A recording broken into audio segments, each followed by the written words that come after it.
Yeah, I don't mind the cat noises. He's just exploring. He really wants to go outside, but he's a tiny teacup version, so that would not end well for him. Okie doke. So let's talk about memory leak detection. We've all been there, done that. And is there a way to somewhat automate this detection, right? Is there a way to code something that would tell you, hey, you allocated memory here on this line, you forgot to delete it, or you allocated an array and you try to free it as a non-array or vice versa, which would very often just crash. But in some instances, it may actually work, and memory will leak. So let's start by defining what a memory leak is. Let's do a simple case. Let's say char P1, I'm going to allocate new char. Later on, we'll do some work. We'll delete it. Similarly, P2 to be an array, new char. Well, let's grab that. And again, later on, gotta delete it like this, right? Because it's an array allocation, it's have a corresponding array delete. So this is all good. If we do this, that's a leak, or technically speaking, undefined behavior. Oftentimes a crash, oftentimes a leak. Really depends on the underlying compiler and runtime. Forgetting, obviously, to delete something may or may not be a big deal. In this case, right, main function, program's going to exit, system's going to clean it up, but that's usually not the case. So we know that in C++ we can override the operator new and operator delete. And keep in mind, that's different than new operator. What I mean is, this line here, line 8, uses the new operator. So it allocates memory and it constructs an object. In this case, there's no object here, but create a simple struct. Let's just pretend this struct has a constructor, and then we do something like this. New S.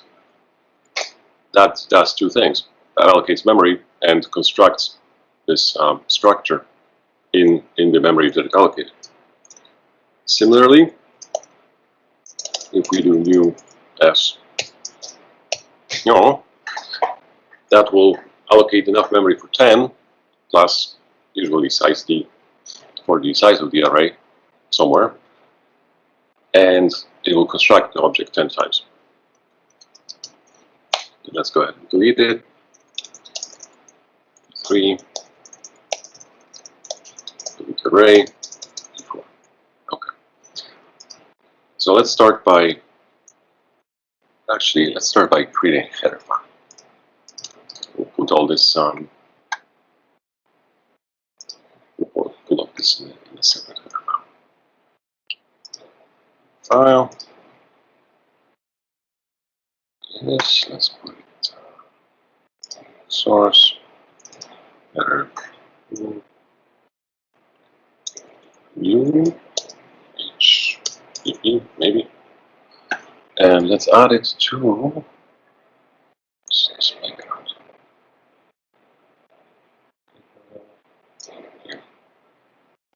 I think that's already good. In Xcode, I've actually never added a header file in Xcode before. Okay. Type once, cleaner as typing, and those include guards, and that's included. New HTTP. Okay. So we can do void star operator new, and we can now define our own memory allocation function, memory allocation operator. So let's say the default one is take size t of n, just how many bytes. So let's stick with that for now. Now we can't really call the default system operator here because we would be going into a recursive loop. So let's fall back on malloc. So I think malloc is included in stdlib, maybe. So let's do a simple case here. We will we'll allocate some memory using malloc and bytes. Now let's try to mirror the behavior of of the standard operator new, meaning if allocation fails, we'll throw std bad alloc, so that our interfaces remains pretty much the same, right? We'll fail memory allocations the same way that the standard system one would have. Now the bad malloc, I think, is included in new, maybe. Let's see. And if everything is good, return the memory we allocate. Okay. So now we need a corresponding operator delete. Return delete. And this one just takes a pointer and free the pointer. Let's see if this works. Now, in order to use it here, right, we had to include it, which we did. So this will overwrite whatever we include this file, this new.hpp. In the rest of that source file, it will start using our new overloaded operator new and operator delete. So let's put some breakpoints here and see if we are in fact hitting our definitions. Playground, there.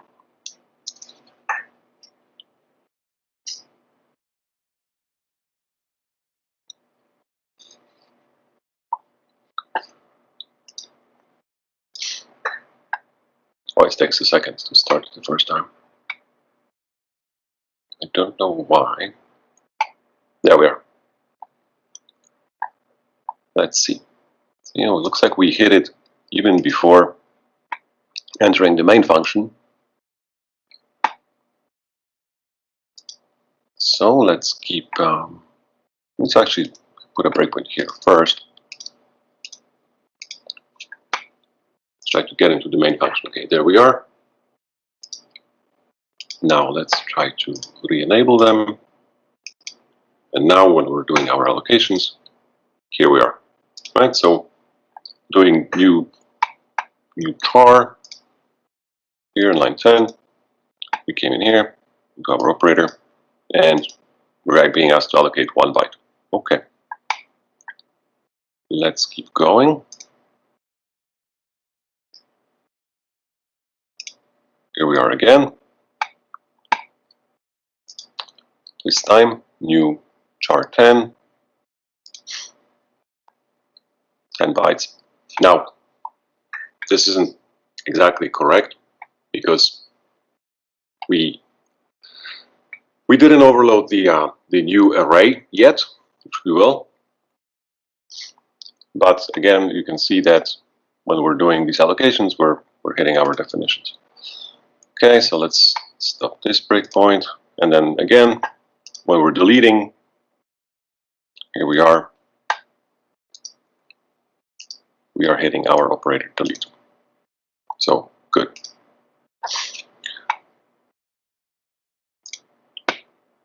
Feedback breakpoints. Let's get rid of them for a second. Okay, so now for completeness, let's implement the array new. So that would be void star again, operator new, this time with the angle brackets, size t, and so what's going to happen here. Code here should pretty much be the same. So for now, we'll just duplicate it. Eventually, we'll refactor this so it all falls back onto a single allocation function. And the same way,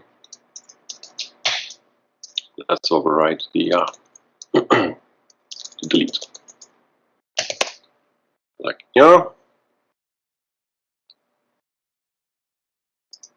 Let's put some breakpoints here. No, okay.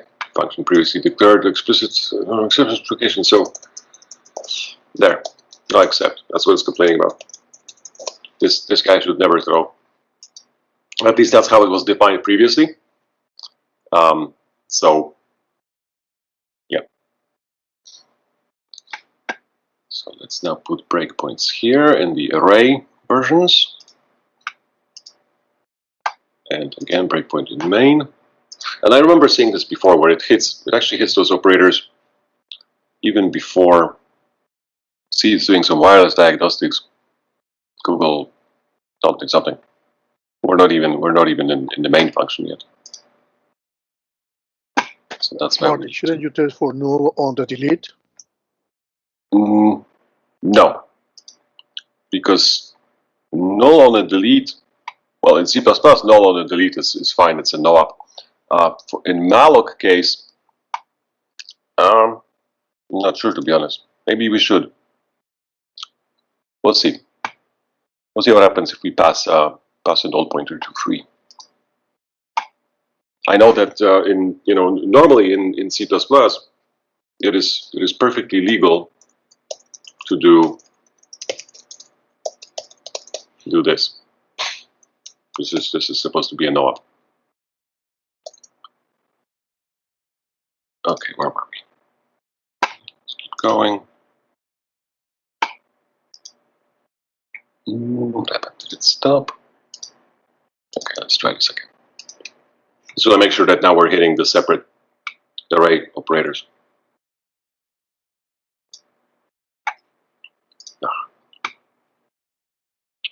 Okay, there we are in our main function. Let's put a breakpoint again here.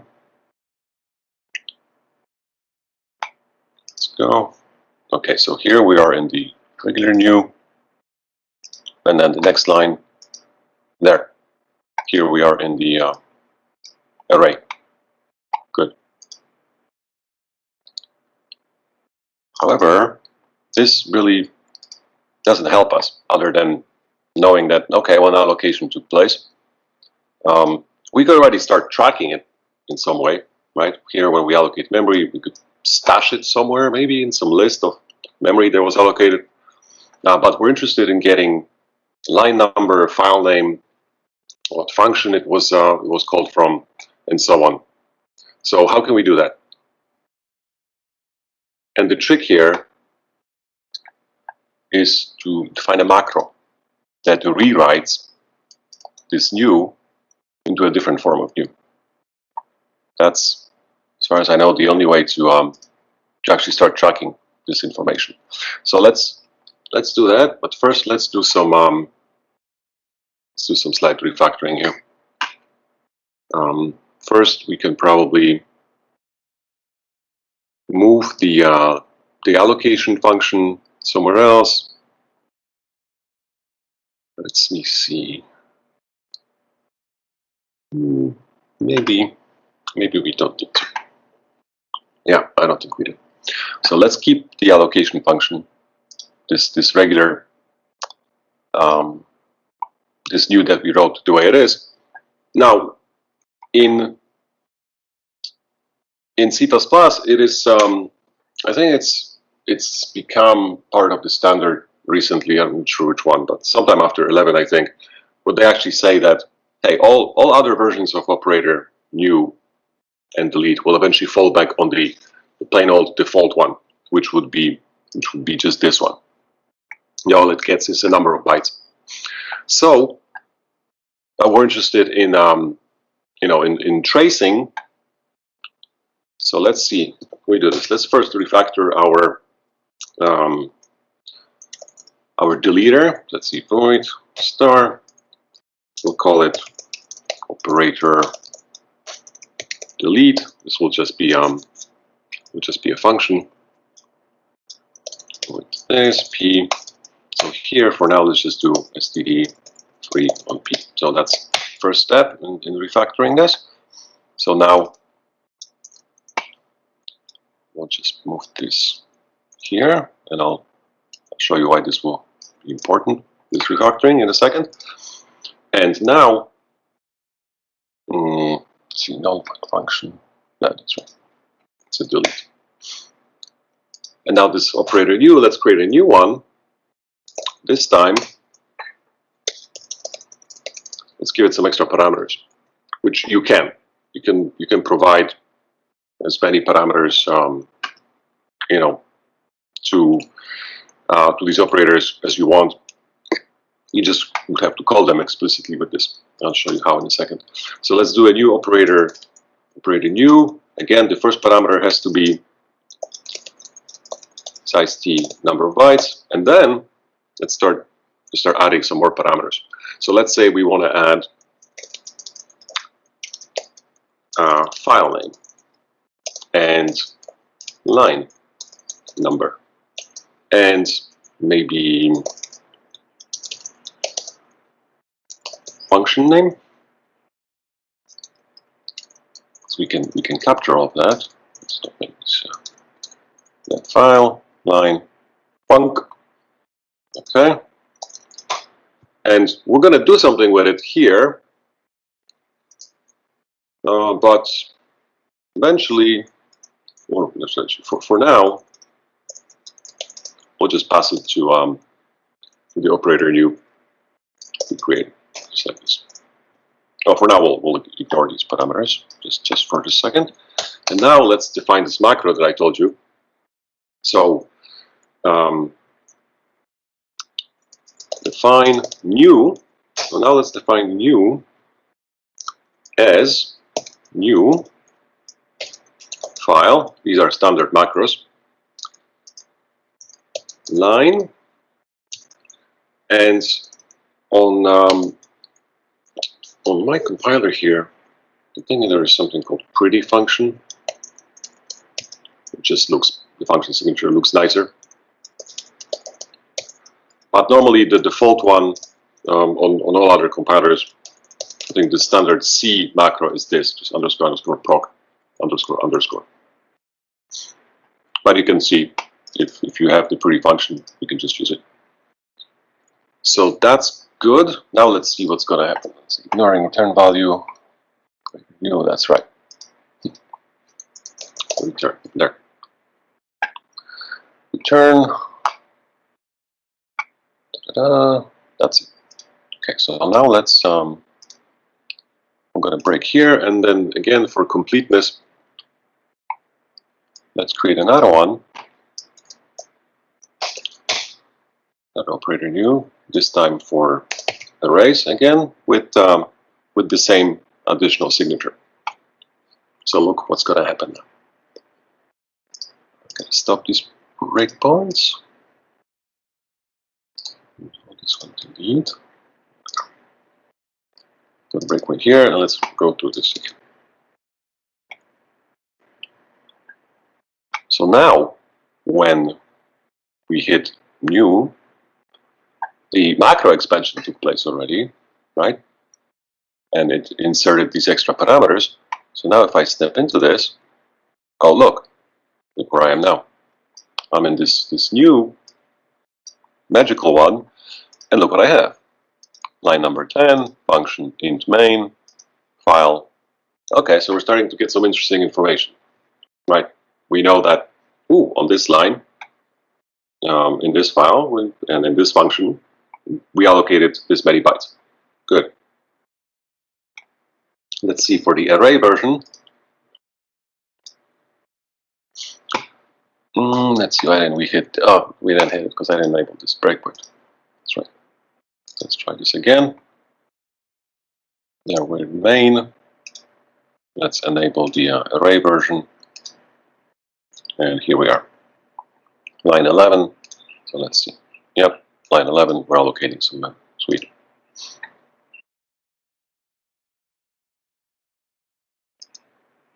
Yeah. So we need to track this information somehow, right? And this is where things can be a bit tricky.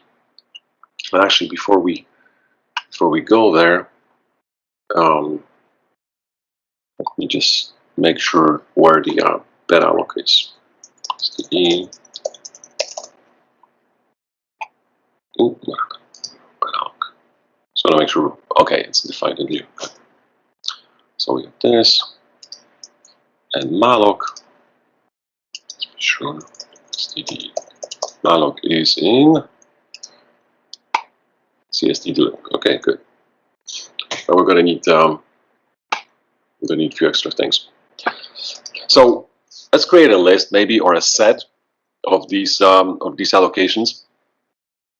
But here's the tricky part, right? You don't want this set to have an allocator that by default uses uses operator U, because we don't really care for tracing when the set does allocations, the allocations. We don't want it to be littered with anything else.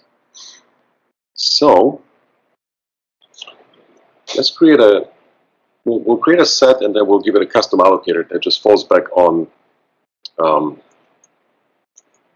malloc again. Include. Let's actually use unordered set for this. Let's create a template, type name, T. This is going to be our custom allocator struct. We'll call it malloc allocator. STB. It will inherit from the allocator of T. Let's see now. I need to include. I think allocator is also defined new. Let's see. Okay, and the SDL expects that the allocators have two critical functions, which return the pointer to what they're allocating. The function is called allocate. Size Tn. In this case, it's not the number of bytes; it's the number of t's that you need us to allocate. So we will do this. std malloc, and here we need to allocate n times size of t. I'll show you why this all becomes important in a second. If p throw std bed alloc, everything is hunky dory. Return p, and similarly we need the allocate function. This, you may wonder why there's the second parameter. It does get the number of bytes, but we won't need it in this case, I don't think. So here std3 p. There. So this is our custom allocator. So now we can create a set type. Let's see. Create a set type that uses this allocator, but because it's an unordered set, we need one other thing, and that's a way to hash, not hash what, like what is this set going to contain. So let's say that our set that will keep track of all the allocations and deallocations. Let's say we call it new entry. So that's going to describe for us the allocation that took place. So what do we need here? We'll need to capture the pointer, most likely, right? Since this will pretty much be the only way to keep track of the allocation. So once we exit this operator, this information will no longer come back to us. I don't think, maybe it is possible, but I don't think it's, I'm not sure if we can do the same macro trick with a delete and then have it pass these extra parameters. But who knows? We'll try it.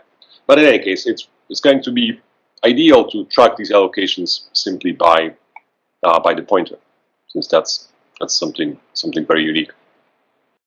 You could, since you can you can make multiple allocations on a single line of code technically. So that file and line number and function name would not be sufficient to properly track each allocation. Right, because I can make a function call. If I have a function that takes two pointers, I can take call function f with new char, new int, and then what? I know I have two allocations. I'll enter into this operator twice, but I will have no idea which one is which. I mean, I'll know the size, maybe that way, but still, if it was new int and new int, well, then all the parameters would be identical, and I would have had no way to distinguish between these two allocations. But the pointer will be different, right? Two allocations on the same line, well, they should return different pointer values, so that we can use to track.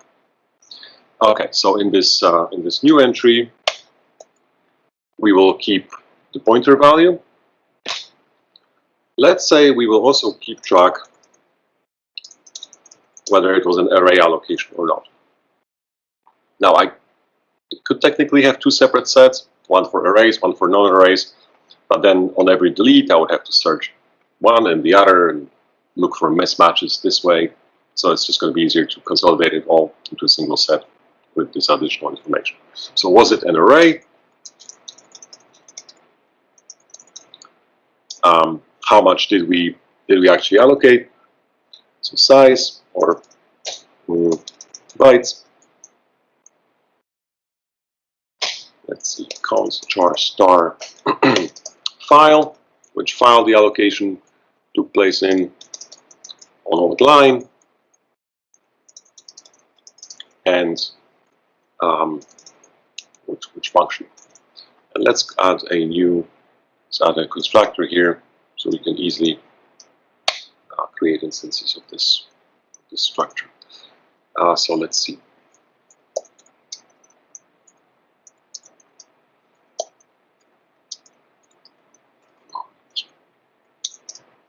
PTR, and we'll default everything so that we can just create instances of it without actually having to pass parameters. Maybe this one.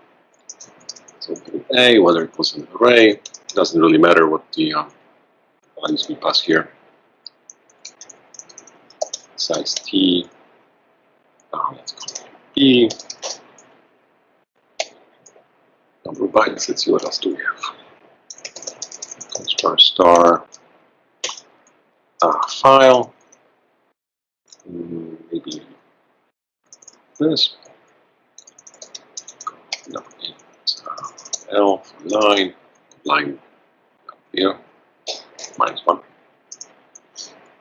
And const star function. Yep. Let's initialize this stuff real quick. PTR.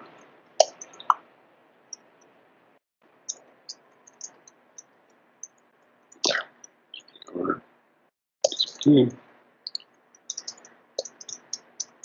This array is this. Next. Nice. Fine. Let's go to function.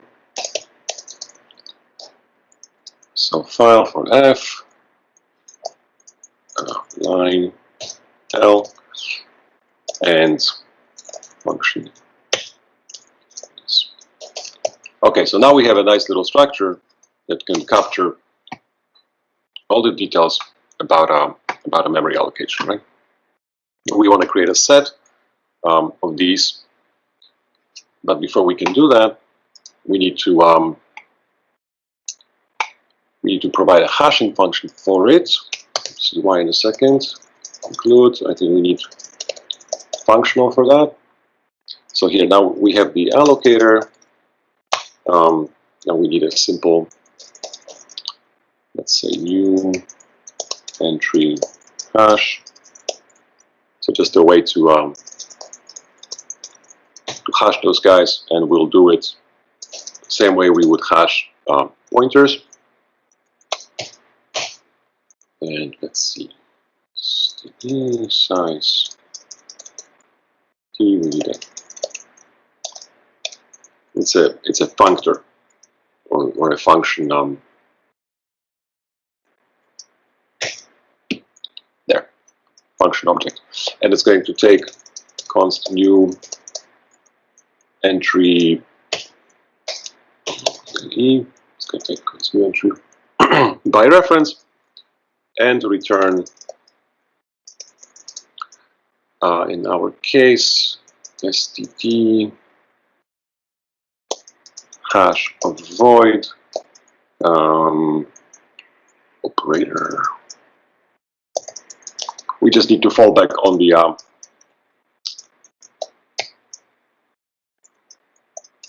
base class version. There, that should do it. Let's see. Let's just make sure all of this still compiles. Okay, good. So now finally we can define a set, right? We'll call it FTP unordered set. There, and we can define this set that will hold new entry types for us using new entry hash. Let's see, is there anything else we need?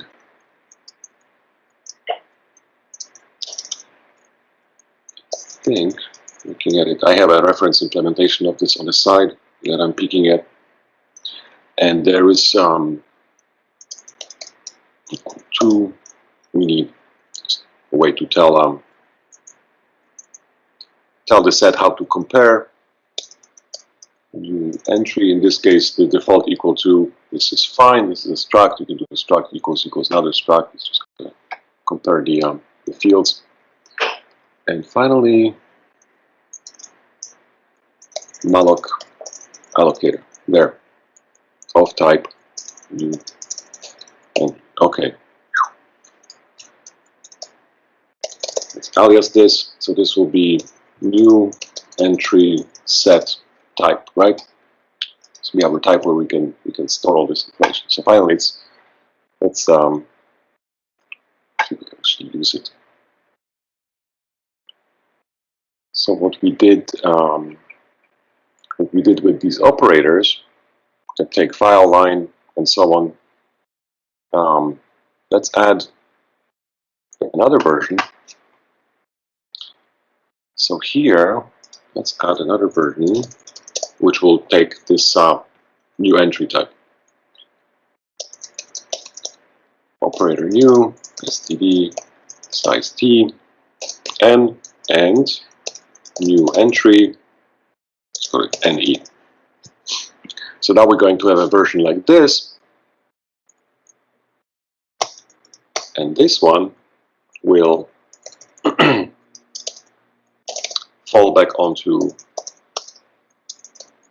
operator new n, and now it will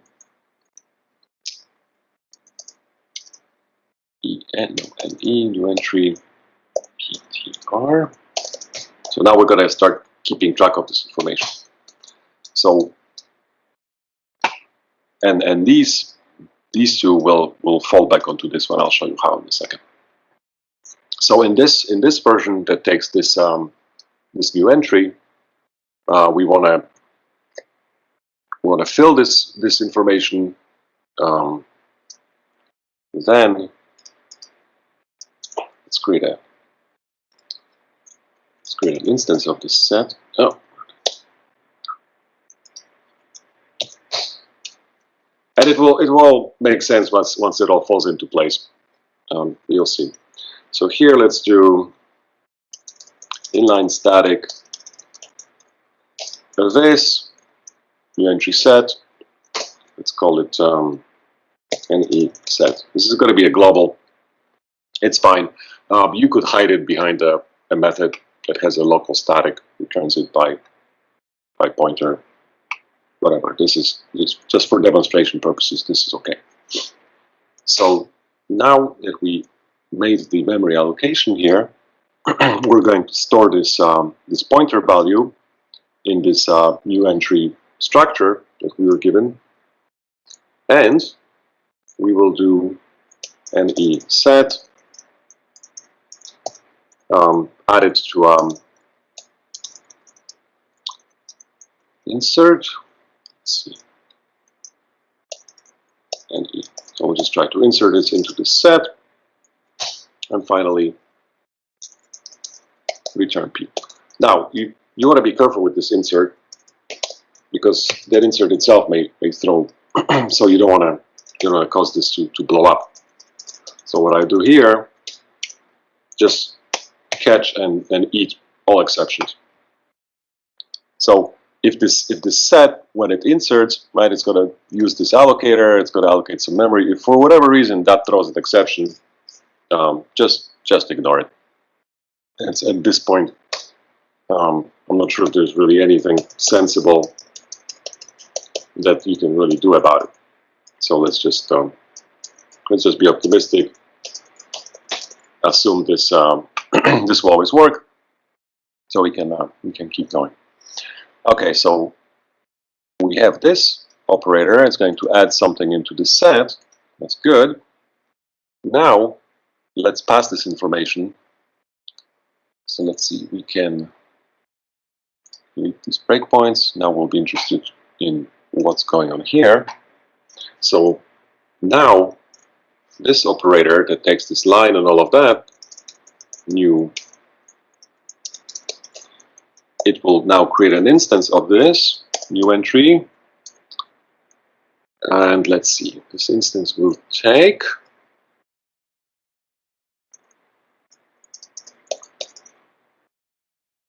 pointer I can pass here as null because the allocation hasn't taken place yet. Here is where this pointer will be filled. So the first parameter was what was the pointer.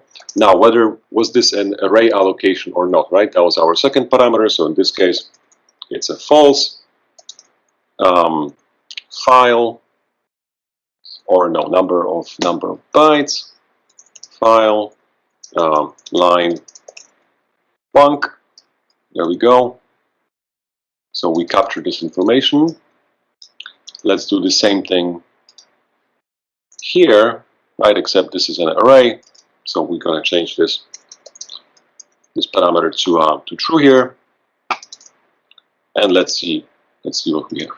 And now I can step you through exactly what is happening and why we did what we did so far.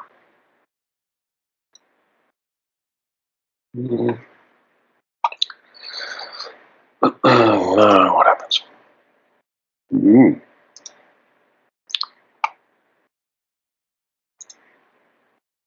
Somebody's not happy. Keyword is hidden by macro definition. Yeah, that's fine.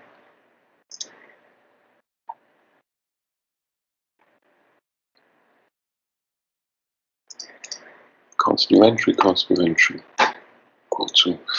Okay. I think I forgot to define comparison operator for these new entries. Yeah, so let's do that. So here, where we define this hash, right? We also said that you're going to use the equal to, the default one. So let's define the equality operator, which would be, let me think, it would be an inline bool operator equals, and we'll take const new entry right hand side, const new entry right hand side.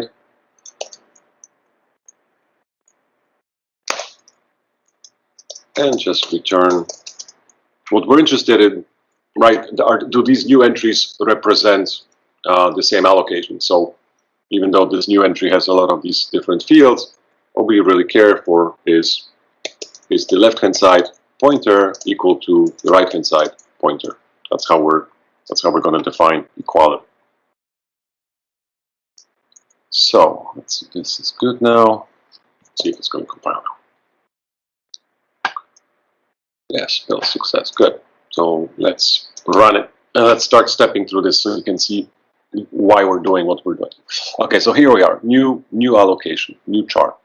So stepping into this, right, using this this macro, rewrites it into stepping into that, which we get the file, line number, and function.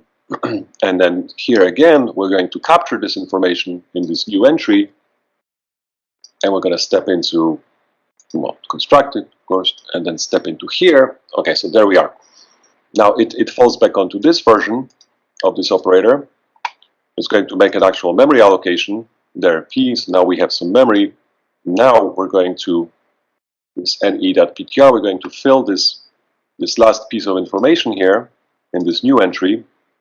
So what it has now, right, is the pointer, the memory that was allocated, whether it was an array, how many bytes this allocation represents, what file, what line number, and what function.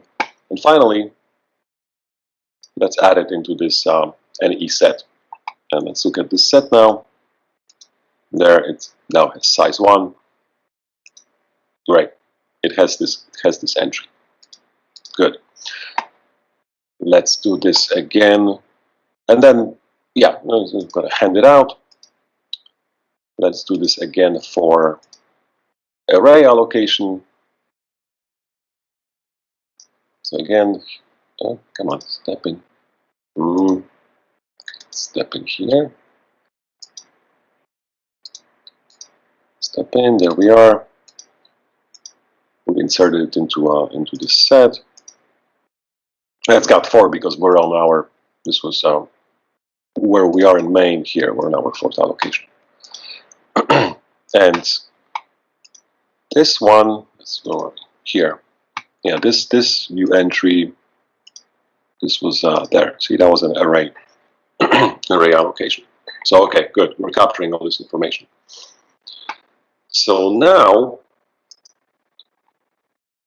for every time we allocated memory, right? When we realized that the memory was freed, we want to take this entry out of this set, right? But does everyone follow so far? We're starting with this overload. It's hitting this operator new that we created.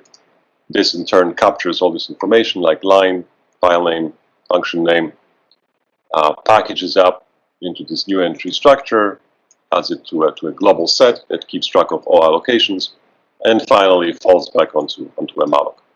This is just this trickery we had to do with the allocator hash and equality, so that we can actually use this unordered set and have it contain these new entry structures. So far so good, I hope. Makes sense. So now let's do the delete. Okay, how could we do the delete? And we refactor this delete into operator delete. Now we missed one thing here, and that is, let's tell it whether it was an array or not. So here, when we're doing a delete, we're going to say false, because that's just a regular delete. And here, we're doing an array delete. Okay. So now what's going to happen is every time we do a delete, we have to go through this set and see, right, look for this pointer, remove it, but before removing it, we gotta see if there was a mismatch, right? Was this a new mismatch with array delete and so on? So let's start by looking through this set, new entry set. Let's see if we can find this this entry. We'll eventually free it like before, but first, there.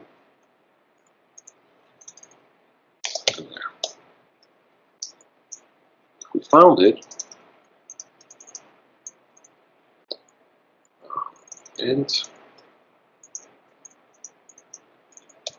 there. So now, now we found it. No, it's not. And so we found this entry. So that's nice. Let's remove it, and we set that erase. It erases an iterator. But we can do some checks now, right? Let's see. Okay, we know we found this pointer value, so we know, okay, somebody's deleting the memory that we previously allocated. But let's do some sanity checking here. Let's say if it, what was it, array, or is array, what was the name of this? There is array,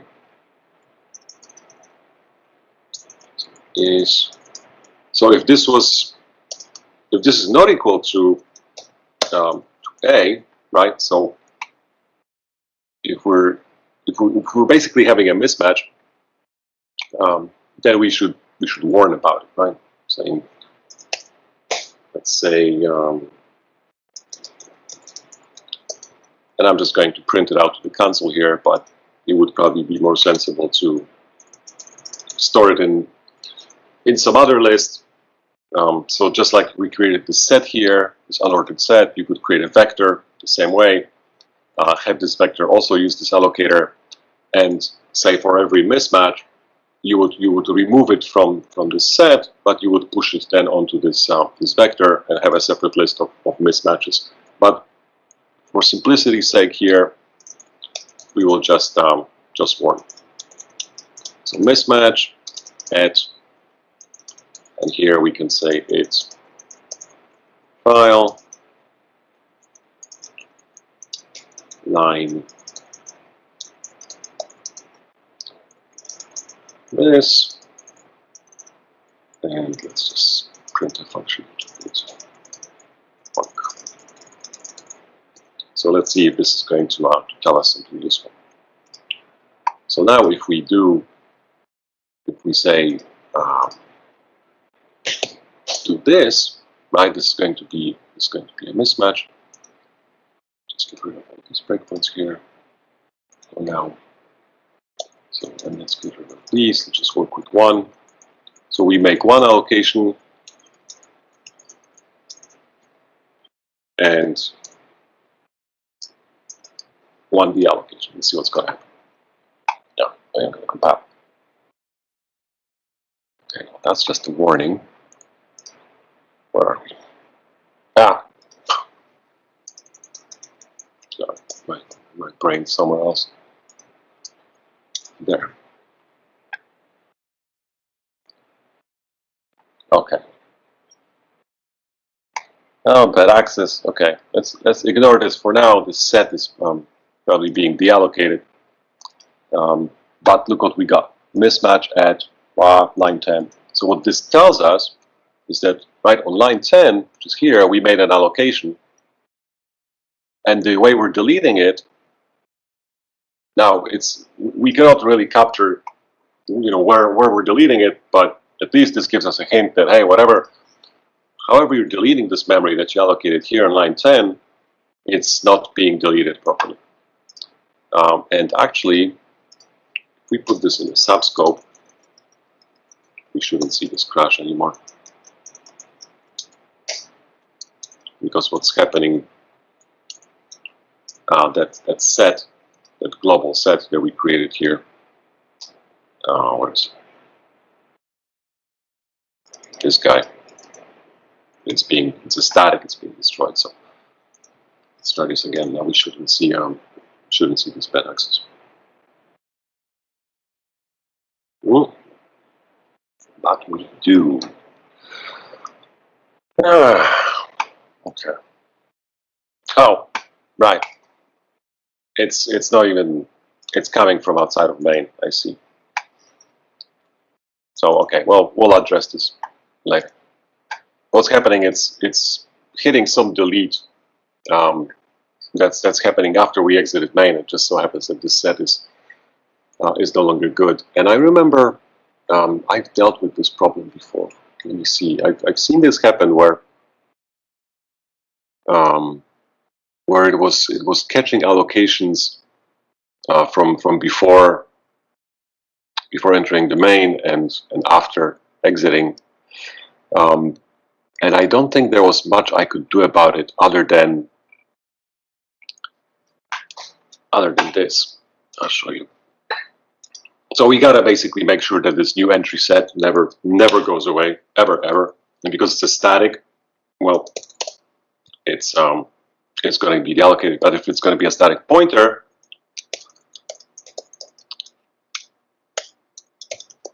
well, it's going to live for as long as the program lives. So if we change this into a pointer,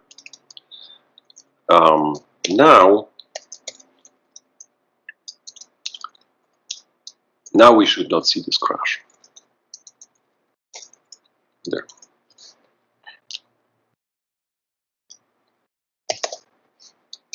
Because it will never go away.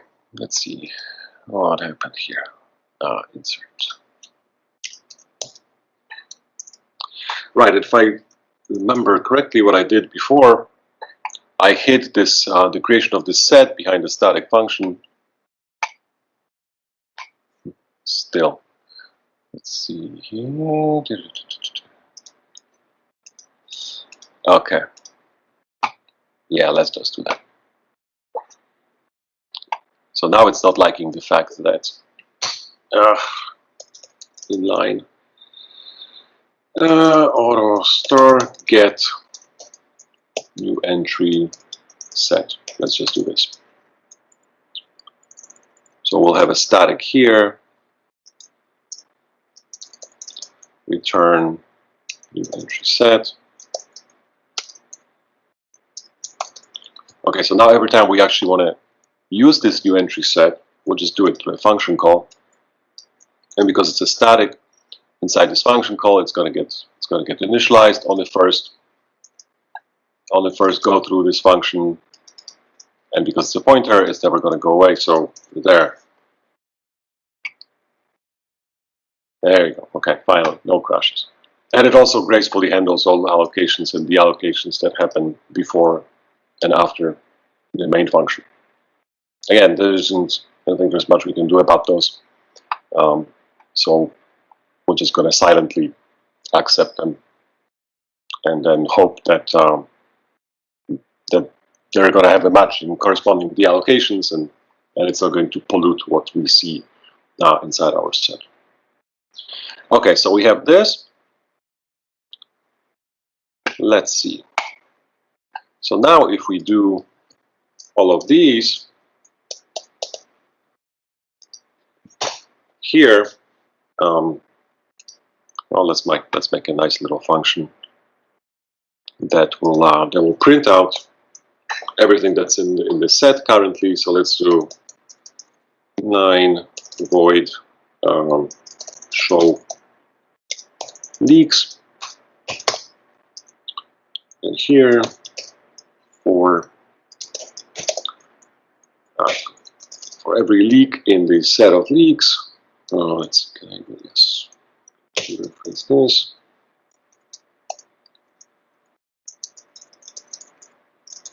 See error. So this is this is our leak. So file.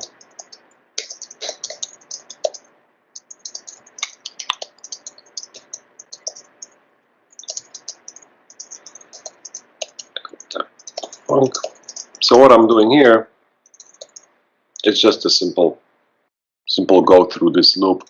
It shows us what's in this set. So we can now, after we exited the scope and everything that was allocated to the scope should be deallocated, we can just now call this function here. And now we should see 3 entries being printed from this set. There. So we know we had a mismatch, right, which we learned about here. And now we know we have leaks from line 14, 13, and 12. So line 14, 13, and 12, these 3 allocations took place. And notice they have no corresponding deletes. So let's see what happens now. Now we should see just 1 mismatch and one warning about a deallocation there. So now it's only showing us a single leak. If we now remove this, let's say, and go back to this dump function. So let's say this was a memory leak at no.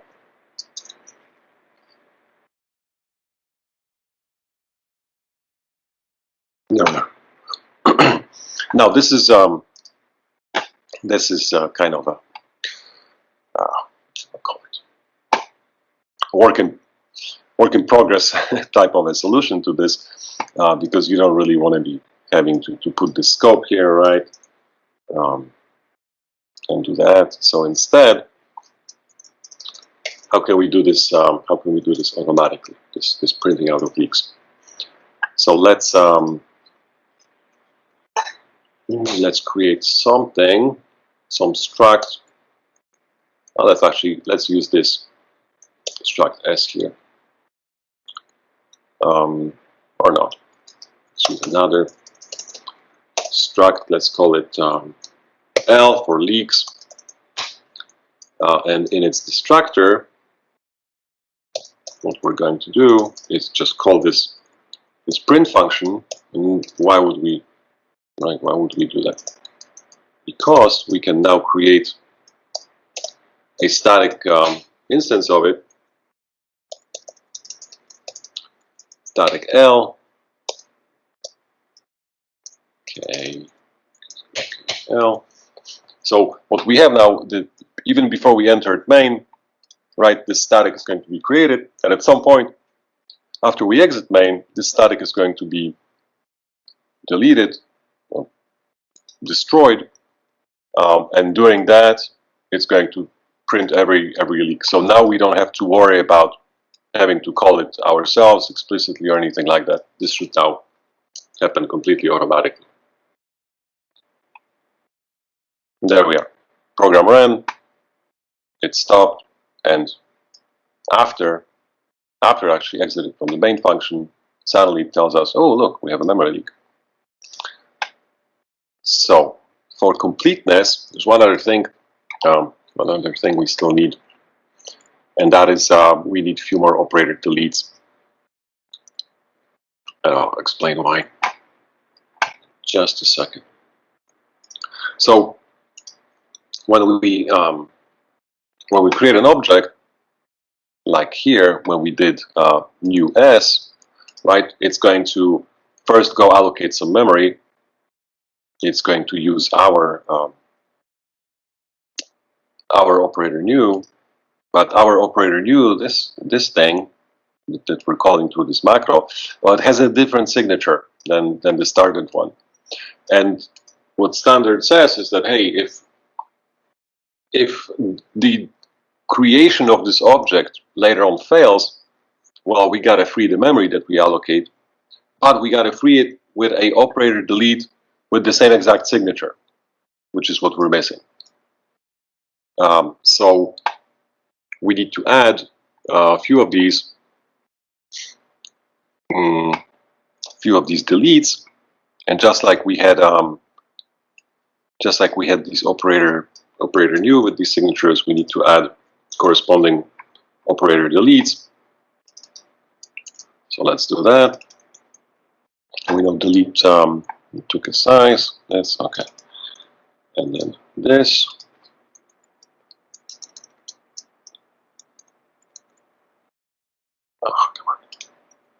There we are.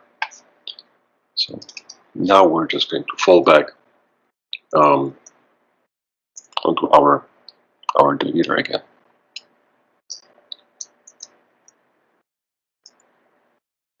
So we'll just call this.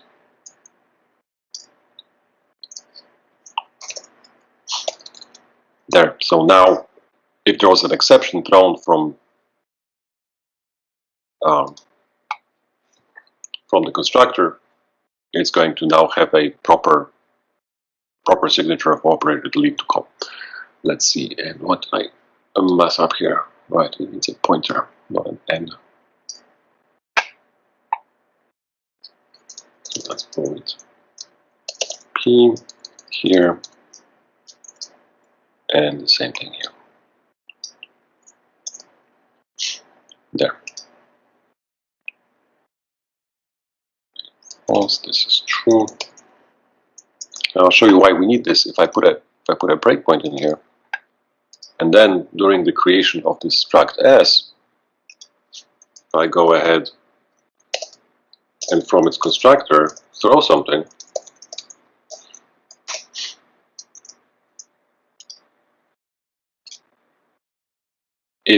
it's going to break inside one of those guys.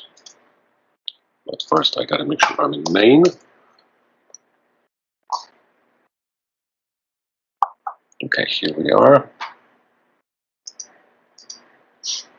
So now creation of this struct S will throw, and first struct S will be, the memory for it will be allocated with this, and when it throws, it should break inside here. So let's see what happens.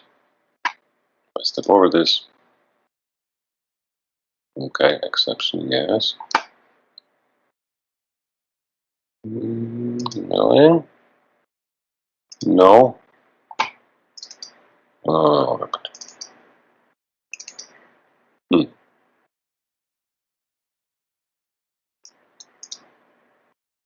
oh, it's not cooperating. But that's what should have happened. I'm pretty sure. And why it's not falling in here? Oh, maybe because the signature wasn't correct. If I'm not mistaken, the exception specification of a function is part of its type's signature, so maybe that's why. So let's see. What happened? Insert, and embed access on insert. Interesting.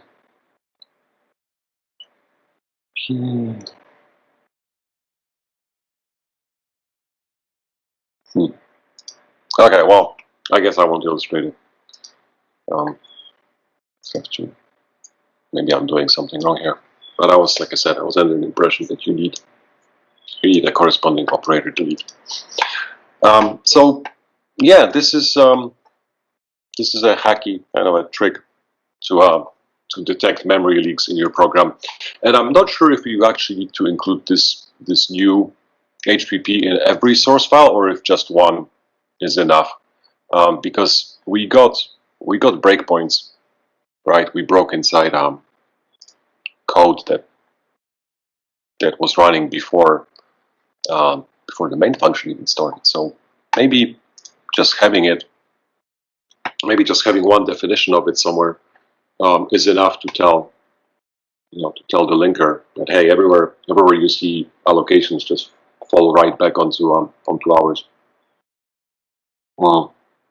But it wouldn't be the entry point wouldn't be this one, right? It would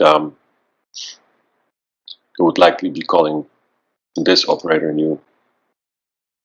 So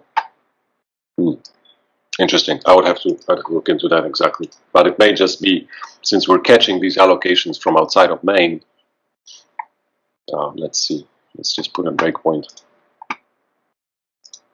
Let's just put a breakpoint here and run through this program. And before we even get into main, there. See, we're already breaking. some wireless diagnostics, Google protocol buffer in a generated pool is already making memory allocations, and it's hitting our function. Let's see. See how many times it's going to happen. A lot. No, there was something else in the call stack. Okay, look at that.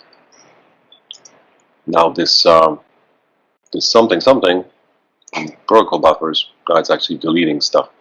Let's see the delete, the array delete it gets into. The first entry point is it's this, right? It's not the other ones.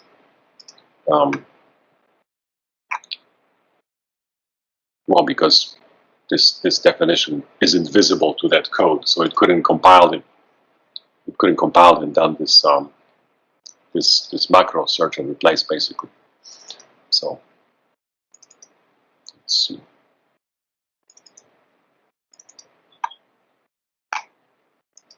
Going. Yeah. So it's hitting it. It's hitting it a lot before we even get into main. So that's about it. That's what I wanted to show you today.